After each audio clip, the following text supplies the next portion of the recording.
So, Paul, we've been talking about your career both coming from football, then going into the pastorate, and then something changed. You had a very small church, 50 to 75. I guess 100 is the average church size really across the nation. But you've grown it substantially since then. What was the transition that took you from pastor preaching the word as a former football player to now being a leader? You ran for state senate in politics. Yeah. Well, actually, it's interesting. It was the Andy Griffith Show.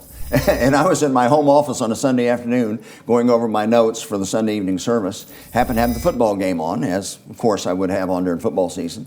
And I was reviewing my notes and watching I think the Dallas Cowboys were playing, but the game ended and I didn't have the remote control handy, so I couldn't turn the TV off. Next thing you know, an Andy Griffith Show was on.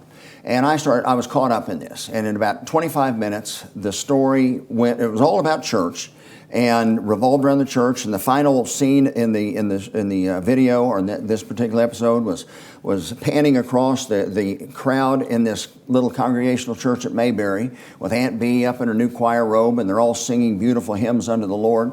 And of course, the show ended, and you just felt warm all over. You just felt good. It's like, wow, that was great.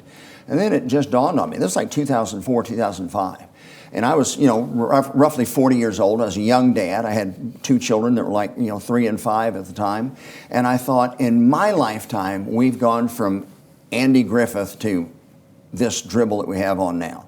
We've gone from, true grit to Brokeback Mountain. We've gone from educating children to now where we're trying to groom children into the LGBT lifestyle. And about 2005, it just hit me. I said, Lord, what kind of country? And Lord Jesus, I know you could return at any moment. But if you don't, what kind of country are my children going to be living in? And my children going to be raising my grandchildren in? And that shook me awake. Because I recognized... I want to jump in here. Yeah. That is from someone in Oklahoma. Now, Edmond's not a small town, but you're surrounded by small towns. And you know a lot of people that live in the little town.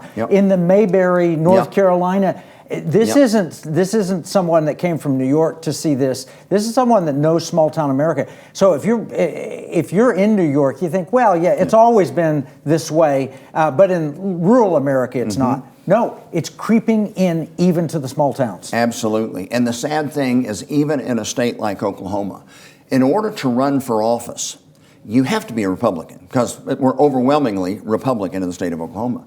So the problem with that is you have a lot of people that really truly aren't Republican in their principles, that register as a Republican. During campaign season, they say, hey, I'm pro-life, I'm for small government, and carry their Bible around and show up in church.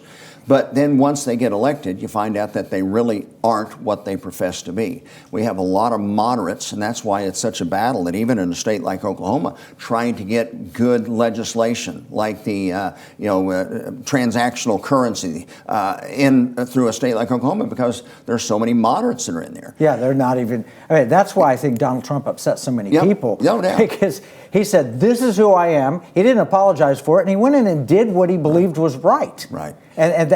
No, they want somebody who says, I'm pro-life, and then, well, but we've got to protect this, or we've got to defend this. They want to tell you what to do, and they want somebody they can control.